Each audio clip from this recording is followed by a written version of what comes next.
ये फॉर्मूला याद रखना, k q by r square 2k lambda by r, पता चले सिर्फ एक ही फॉर्मूला याद रह गया, के क्यू बाई आर स्क्वायर, पूछ कुछ भी रहा हूं आंसर एक ही आ रहा है। आइए तो गॉस लॉ की हमारी जो नेक्स्ट एप्लीकेशन है वो है electric field due to infinite sheet. Heading डालिए, electric field due to infinite charge sheet, bracket में लिखना नॉन कंडक्टिंग। इसमें भी पहले वही बात है कि डायरेक्शन ऑफ इलेक्ट्रिक फील्ड,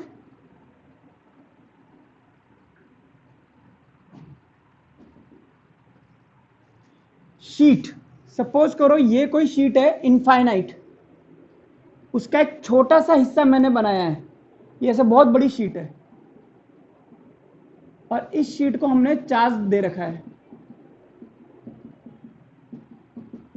और इसके कारण इस P पॉइंट पे मुझे इलेक्ट्रिक फील्ड चाहिए। तो पहले तो मुझे डायरेक्शन निकालनी पड़ेगी और उसके बाद मुझे इसका मैग्नीट्यूड निकालना पड़ेगा। तो डायरेक्शन के लिए हम वही काम करेंगे जो हमने अभी करा था।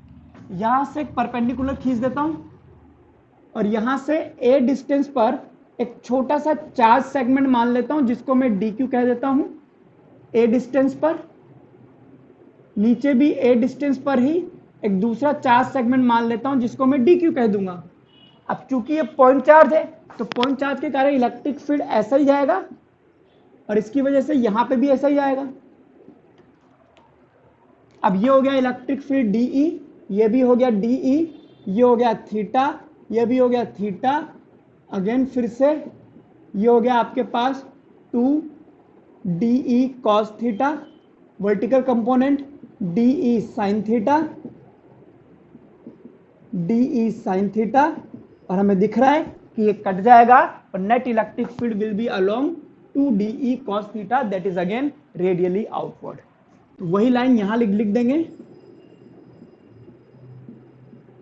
As shown in the diagram. बना लीजिए इसको, vertical component of electric field that is DE sin theta cancel each other and hence net electric field will be along 2DE cos theta, that is radially outward। तो छोटे से शब्दों में पहले हमें ये खत्म करना है। ये है शीट तेरी, ये, और इस पर चार्ज दिया है और ये बहुत बड़ी है, उसका एक छोटा सा पार्ट मैंने यहां बनाया है। ये हर जगह चार चार चार चार चार्ज है। तो यहां से यहां पे एक P पॉइंट है जहां पे मुझे इलेक्ट्रिक फील्ड निकालना है। तो ऊपर नीचे मैंने सेगमेंट मान लिया। दूसरा, मैग्नीट्यूड ऑफ इलेक्ट्रिक फील्ड। कई स्कूल में सिर्फ यहीं से कराते हैं, पहला वाला नहीं कराते हैं या कहते हैं इंपॉर्टेंट नहीं है या मत करना, डेरिवेशन लंबा, जो भी है मैं दोनों कराता हूं, ठीक है ना। और मेरे हिसाब से दोनों ही करने चाहिए अगर पेपर में आता है तो। अब इस शीट के कारण इलेक्ट्रिक फील्ड का मैग्नीट्यूड निकालना है।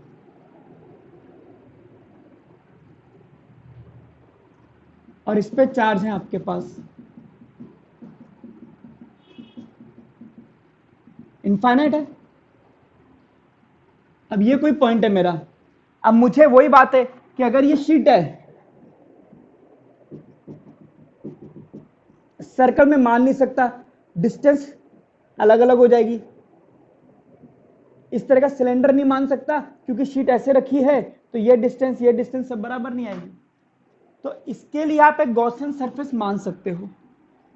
जो मैं गॉसियन सरफेस बना रहा हूं ऑलमोस्ट वैसी ही गॉसियन सरफेस है एनसीईआरटी में भी, बट शेप चेंज कर रखा है। हमने एक सिलेंडर लिया और ये सिलेंडर इसके अंदर घुसेड़ दिया और इधर की तरफ से निकाल लिया। ये मेरा एक सिलेंडर है, ऐसे घुसेड़ दिया और ऐसे पीछे से निकाल दिया। ठीक है, तो ये मेरे पास गॉसियन सरफेस है। अब एनसीईआरटी वाले ने क्या कर रखा है वो भी मैं तुम्हें दिखा देता हूं, ताकि ये ना कहना कि सर पता नहीं आप क्या पढ़ा रहे हो, एनसीईआरटी में क्या है। एनसीईआरटी वाले ने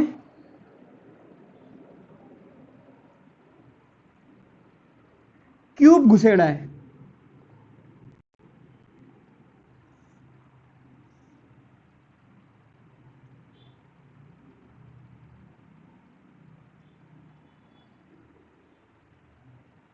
इस तरह से एक क्यूब लिया है और इसमें घुसेड़ दिया है। सब कुछ वही है, सिर्फ मैंने शेप चेंज करी और कुछ नहीं करा है। ठीक है, उसने इसको भी 3 पार्ट में बांटा है, S1, S2, S3। मैं इसको भी बांट दूंगा, S1, S2 ये वाला पार्ट और S3। इसकी चार्ज डेंसिटी है सिग्मा, अगेन क्योंकि सरफेस पे चार्ज है इससे सरफेस चार्ज डेंसिटी सिग्मा है। और मेरे पास जिस पॉइंट पे इलेक्ट्रिक फील्ड निकालना है वो पॉइंट मेरे पास यहां है। हो ये भी सकता था कि पॉइंट में यहां मान लूं, थोड़ा सा पतला बन गया बट ये इक्वल साइज का है ना।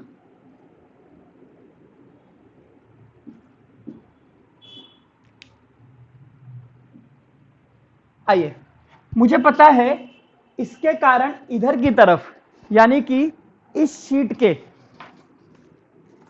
इधर की तरफ जो भी पॉइंट होगा उस पे इलेक्ट्रिक फील्ड इधर होगा सिंपली। तो यहां पे इलेक्ट्रिक फील्ड इधर होगा और इसका एरिया वेक्टर भी इधर ही आएगा। यहां देखोगे तो यहां पे भी इलेक्ट्रिक फील्ड इधर आएगा। पीछे की तरफ से देखोगे तो पीछे का जो चार्ज है उसके कारण इलेक्ट्रिक फील्ड इधर आ जाएगा। और इसका एरिया वेक्टर जो सरफेस है आपके पास, ये वाली कर्व्ड सरफेस जो यहां से यहां तक जा रही है, इसके कारण एरिया वेक्टर ऊपर नीचे ऐसे ही आएगा।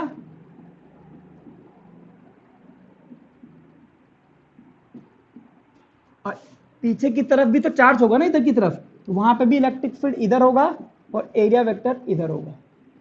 पहले आप बोलिए यहां पे कोई दिक्कत है तो बताइए। अभी तक ये पूरी यहां से लेकर के यहां तक सरफेस 2 है।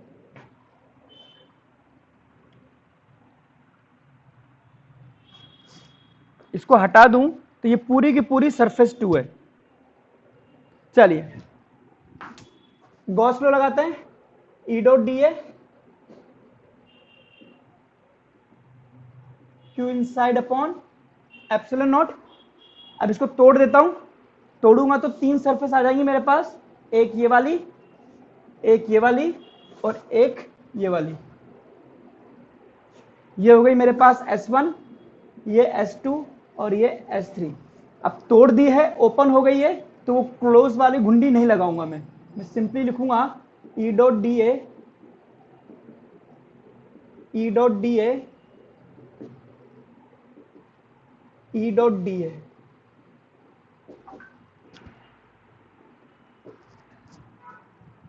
Q inside upon epsilon not. ये मैंने सरफेस 1 के लिए लिखा, ये वाला सरफेस 2 के लिए और ये सरफेस 3 के लिए। यहां देखोगे तो थीटा की वैल्यू आपको दिखी रही है 0 है और यहां भी क्या है 0, और यहां पे थीटा 90 डिग्री और यहां भी 90 डिग्री, यानी कि सरफेस 2 पर पूरी जगह पर थीटा आपके पास 90 है और कॉस 90 आपका 0 होता है। यहां के लिए थीटा 0 है इसलिए कॉस 0 आपका बन जाएगा। ठीक है, तो ये मैं लिखूंगा 2 times of E D A Q inside upon epsilon not. अब मुझे पता है कि अगर ये सिमेट्रिकल है, अगर ये एल डिस्टेंस है और ये भी एल डिस्टेंस है, तो दोनों ही जगह पर इलेक्ट्रिक फील्ड का मैग्नीट्यूड भी सेम होगा। तो ये हो जाएगा मेरे पास डी ए क्यू इनसाइड। इस गॉसियन सरफेस के अंदर कितना चार्ज है, अगर आप ध्यान से देखोगे तो आपको पता लगेगा कि ये वाला चार्ज गॉसियन सरफेस के अंदर नहीं है, लेकिन ये वाला चार्ज जो है ये गॉसियन सरफेस के अंदर ही है। देखिए, अगर मैंने ये सिलेंडर लिया है और ऐसे करके ऐसे करके ऐसे घुसेड़ रहा हूं, और पीछे से निकाल दूंगा तो ये जो चीज आएगी, ये वाली चीज, ये इसके अंदर आ जाएगी यहां पर। तो सिर्फ इतना सा चार्ज ही एनक्लोज्ड हुआ है, बाकी कोई चार्ज इसके अंदर नहीं है, सिर्फ ये वाला। क्लियर है? तो Q कितना आएगा? पूरे एरिया पर आपके पास सरफेस चार्ज डेंसिटी है सिग्मा, यानी कि charge in 1 metre square is sigma. और ये एरिया कितना मान रहे हो आप? ए मान लेता हूं इसको। Therefore charge in a area will be sigma into a, या फिर आपको पता है सिग्मा होता है क्यू बाई एरिया, तो क्यू हो गया सिग्मा इंटू ए। जैसा आपको लगे, यूनिटरी मेथड से या इसमें से, जो आपको ठीक लगे आप यूज कीजिए। ठीक है, तो यहां पे हो गया 2, इलेक्ट्रिक फील्ड बाहर निकाला, डी ए, क्यू इनसाइड हो गया sigma upon A, sigma A epsilon note. और ये एरिया कितना है? इसका एरिया, इस पूरे का एरिया क्या है? ए। ए तो कट गया, सिग्मा अपॉन 2 एप्सिलॉन नोट।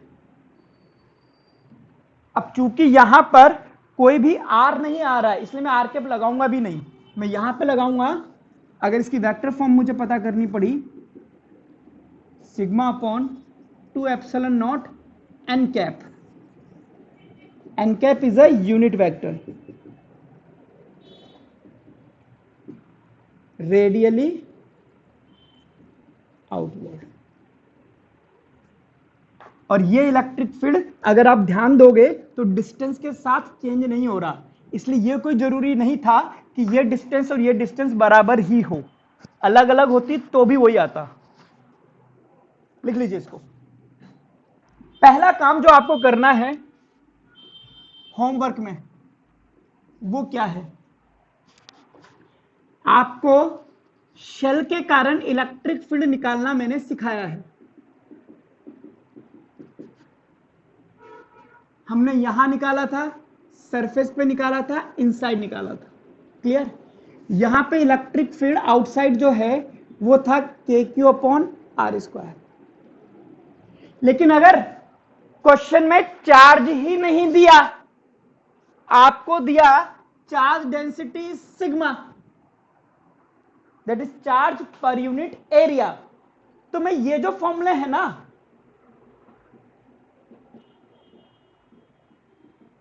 इनको मैं सिग्मा की फॉर्म में चेंज कर रहा हूं। तो इसके लिए मैं करके दिखाऊंगा और स्फेयर के लिए आप खुद कर लीजिएगा। कैसे करोगे? कि आपको पता है sigma is equal to q by area, तो क्यू की जगह लिख दीजिए सिग्मा इंटू एरिया। एरिया कौन सा? जिस एरिया पर चार्ज है, यानी कि स्फेयर का सरफेस एरिया, यानी कि 4 पाई कैपिटल आर स्क्वायर। तो ये हो जाएगा, के को मैं लिख सकता हूं 4 पाई एप्सिलॉन नॉट, क्यू की जगह लिख दिया सिग्मा 4 पाई आर स्क्वायर, नीचे स्मॉल आर स्क्वायर। तो इलेक्ट्रिक फील्ड हो गया sigma upon epsilon nought capital r upon small r square. तो कई बार आपको ऑप्शन में ये भी मिलेगा, तो घबरा मत जाना कि साला के क्यू बाई आर स्क्वायर ही पढ़ा था हमने, ये कहा गया, ये वही चीज है। जैसे सरफेस पे अगर आपको निकालना हो तो के को लिख दूंगा 4 पाई एप्सिलॉन नॉट, क्यू की जगह मैं लिख दूंगा sigma 4 pi r square upon r square. तो सरफेस पर आ गया सिग्मा अपॉन एप्सिलॉन नॉट। और ये एक बहुत बड़ा रिजल्ट है। सुनिए क्वेश्चन क्या पूछता है, किसी भी मेटेलिक सरफेस के पास, इसका क्या मतलब है कि चाहे ये मेटल की सरफेस हो, चाहे ये मेटल की सरफेस हो, या किसी भी तरह का मेटल का सरफेस हो, उसके पास मतलब यहां मान लो या सरफेस पे मान लो आसपास इतने एरिया में, इलेक्ट्रिक फील्ड, या बोल देगा किसी भी मेटल की सरफेस पर जो इलेक्ट्रिक फील्ड होता है डिपेंड्स ऑन द डिस्टेंस, नहीं, ये कांस्टेंट है, constant does not depends on radius also, यानी कि ये स्फेयर है या ये है उससे कोई फर्क नहीं पड़ेगा। मेटल के पास electric field sigma upon epsilon naught ही होता है। लेकिन अभी अभी आपने एक चीज और करी, आपने ये शीट ली थी और शीट के पास में इलेक्ट्रिक फील्ड आपने लिखा था सिग्मा अपॉन 2 एप्सिलॉन नॉट। दोनों में फर्क है। क्या फर्क है? ये आपके पास नॉन कंडक्टिंग है, तो नॉन कंडक्टिंग सरफेस के पास electric field sigma by 2 epsilon naught, और अगर ये कंडक्टिंग सरफेस होता, अगर आपको मैं कह देता कि ये कंडक्टिंग शीट है और ऐसे करके बना देता और कहता कि बताइए यहां पे इलेक्ट्रिक फील्ड कितना है, तो आपका आंसर जाता सिग्मा अपॉन एप्सिलॉन नॉट। ये बच्चे कई बार गलतियां करते हैं। ये कंडक्टिंग है यानी कि कंडक्टर है, मेटल की है, और ये नॉन कंडक्टर है, ठीक है। तो नॉन कंडक्टर के लिए सिग्मा अपॉन 2 एप्सिलॉन नॉट और कंडक्टर के लिए sigma upon epsilon not radially outward, इसीलिए ये फॉर्मूला यहां आया है। और अंदर तो इलेक्ट्रिक फील्ड 0 ही है, तो इस इलेक्ट्रिक फील्ड के फॉर्मूले को आपको चेंज करना आना चाहिए। लिख लीजिए इसको। अब आपको यही काम करना है स्फेयर के लिए। जब तक स्फेयर बोलता है, इसको कैसा मानते हैं हम? नॉन कंडक्टिंग सॉलिड स्फेयर, ठीक है। और इसमें क्या है कि चार्ज पूरे वॉल्यूम में होता है, तो इस बार हम volume charge density that is rho लेंगे, ठीक है। और अब आप ये निकालिए, आउटसाइड में इलेक्ट्रिक फील्ड, सरफेस पे इलेक्ट्रिक फील्ड और अंदर किसी पॉइंट पर इलेक्ट्रिक फील्ड की वैल्यू निकालनी है आपको in terms of rho, that is volume charge density. ये आपका होमवर्क है, ठीक है। चलिए साहब, एक ये काम भी खत्म कर दिया हमने। अब क्वेश्चन लिख लीजिए एक।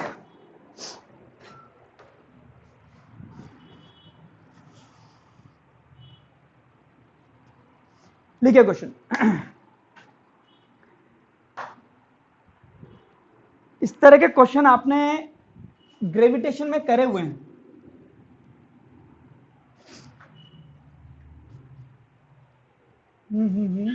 सपोज कीजिए ये क्यू चार्ज है और ये -4 क्यू चार्ज है, दोनों के बीच की डिस्टेंस 100 मीटर है।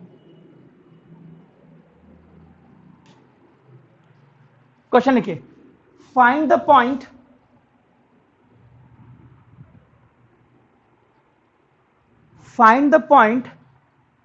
where electric field is 0. Find the point where electric field is 0. Try कीजिए, कुछ समझिए पहले। आइए, इस पॉजिटिव से इलेक्ट्रिक फील्ड निकलेगा, इस नेगेटिव में एंट्री करेगा और इससे निकलेगा। तो अगर मैं नंबर 1, नंबर 2, नंबर 3 तीन लोकेशन की बात करूं, तो दूसरी वाली लोकेशन पर इलेक्ट्रिक फील्ड प्लस क्यू के कारण भी इधर है, नेगेटिव के कारण भी इधर है। तो यहां पे तो संभव ही नहीं है कि नेट इलेक्ट्रिक फील्ड 0 हो जाए, क्योंकि नेट इलेक्ट्रिक फील्ड 0 होने के लिए दोनों इलेक्ट्रिक फील्ड का डायरेक्शन अपोजिट चाहिए और मैग्नीट्यूड बराबर चाहिए, तभी तो वो कैंसिल करेगा। तो यहां तो पॉसिबल नहीं है। मैंने कहा यहां कि यहां पर नेगेटिव के कारण इधर है और इसके कारण इधर है। बट दिक्कत यह है कि ये प्लस क्यू -4 क्यू से छोटा है, तो इसकी वजह से यहां पर जो इलेक्ट्रिक फील्ड आएगा वो कम आएगा, प्लस ये दूर भी ज्यादा है तो ये और कम होगा। तो वो इलेक्ट्रिक फील्ड इतना मान लिया, -4q इससे 4 गुना ज्यादा है, प्लस ये इसके पास में भी है, तो इस बात के तो चांसेस यहां ही खत्म हो गए कि ये दोनों इलेक्ट्रिक फील्ड एक दूसरे को न्यूट्रलाइज कर पाए। तो यहां पे भी वो जगह पॉसिबल नहीं। इस एक वाली पोजीशन पर देखते हैं, +q के कारण इलेक्ट्रिक फील्ड इधर और -4q के कारण इलेक्ट्रिक फील्ड इधर। अब देखने वाली बात यह है कि -4q q से 4 गुना बड़ा है, तो इसका इलेक्ट्रिक फील्ड यहां पर 4 गुना ज्यादा आना चाहिए, बट -q दूरी पर है, +q के तो पास है, तो इलेक्ट्रिक फील्ड और ज्यादा कम भी हो जाएगा। तो ऐसा हो सकता है कि ये इलेक्ट्रिक फील्ड कम होकर के इतना हो जाए कि इसको बैलेंस किया जा सके और यहां पर नेट इलेक्ट्रिक फील्ड 0 आने की संभावनाएं बनी रहेंगी। पहले आप मुझे बताइए, यहां तक में कोई दिक्कत है तो बोलिए। डन? तो हाँ देखो, सीधी सी बात है, इलेक्ट्रिक फील्ड 0 होने के लिए दोनों इलेक्ट्रिक फील्ड का डायरेक्शन अपोजिट चाहिए प्लस मैग्नीट्यूड इक्वल चाहिए। तो बीच में +q के कारण इलेक्ट्रिक फील्ड इधर होगा और -4q के कारण इलेक्ट्रिक फील्ड इधर होगा, तो ये तो कभी कैंसिल करेंगे। यहां पर +q वाला इलेक्ट्रिक फील्ड देगा इधर और -4q वाला इलेक्ट्रिक फील्ड देगा इधर। ये q इससे मैग्नीट्यूड में छोटा है, इलेक्ट्रिक फील्ड का फॉर्मूला क्या होता है, KQ/R²। अगर q की वैल्यू छोटी है तो इसके कारण यहां पर इलेक्ट्रिक फील्ड कम आएगा, नंबर 1। नंबर 2, ये इससे बहुत ज्यादा दूरी पर है, तो इलेक्ट्रिक q भी कम है और r भी ज्यादा है, तो q के कारण यहां जो इलेक्ट्रिक फील्ड आएगा वो बहुत कम आएगा और वो इस 4 गुना ज्यादा इलेक्ट्रिक फील्ड को कैसे कैंसिल कर पाएगा, क्योंकि ये 4 टाइम्स है, प्लस ये इसके पास भी है, तो -4q के कारण यहां जो इलेक्ट्रिक फील्ड आएगा वो उस इलेक्ट्रिक फील्ड से बहुत ज्यादा आने वाला है, तो कैंसिल करने की संभावनाएं नहीं। यहां पर अगर हम +q के कारण इलेक्ट्रिक फील्ड देखें तो वो इस डायरेक्शन में आएगा, -4q के कारण इलेक्ट्रिक फील्ड इस डायरेक्शन में आएगा। चूंकि ये 4 गुना ज्यादा है इसलिए इलेक्ट्रिक फील्ड इसका 4 गुना ज्यादा होना चाहिए था, बट R देखिए, -4q इस पॉइंट से बहुत ज्यादा दूरी पर है, इसलिए इसका इलेक्ट्रिक फील्ड वहां तक पहुंचते पहुंचते पहुंचते पहुंचते कम हो जाएगा।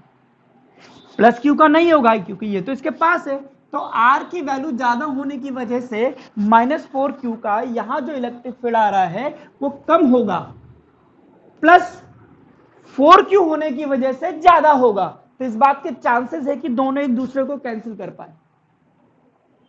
ठीक है, अब अगर मैं बोल दूं कि ये यहां से x डिस्टेंस पर है P पॉइंट, तो मैं ये कह सकता हूं कि P पॉइंट पर नेट इलेक्ट्रिक फील्ड 0 हो सकता है, Q की वजह से और 4Q की वजह से, दोनों की वजह से जो इलेक्ट्रिक फील्ड आ रहा है वो P पर 0 है।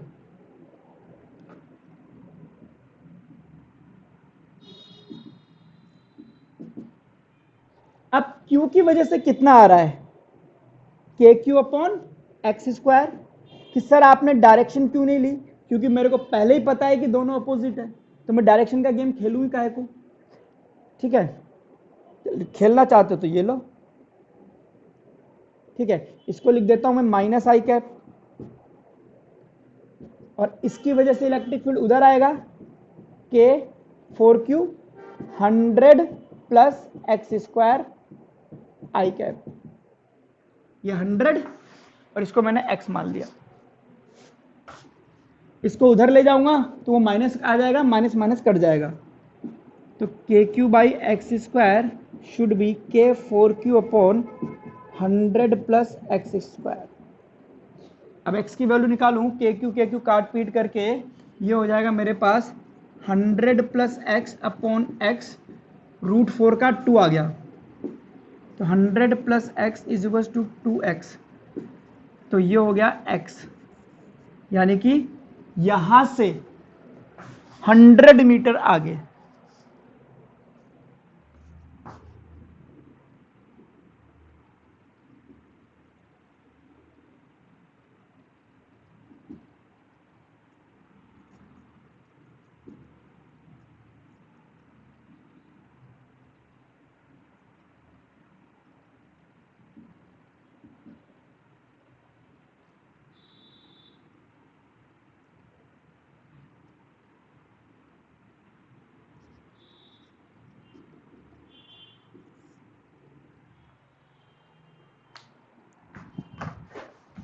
देख लीजिए आराम से इसको। ऐसे एक क्वेश्चन होमवर्क के लिए भी लिख सकते हो आप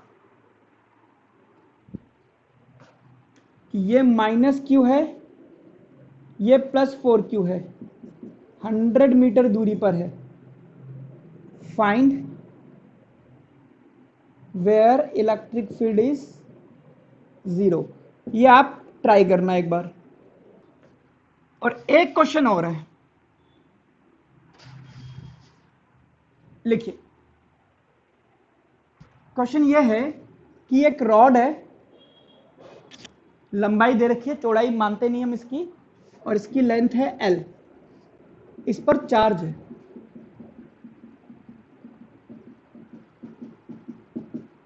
और लीनियर चार्ज डेंसिटी है लैम्डा। यहां से इस P पॉइंट पर, यानी कि यहां से A डिस्टेंस पर कोई पॉइंट है P, ठीक है, और यहां पर एक चार्ज रखा हुआ है Q। आपको निकालना है find force on Q charge.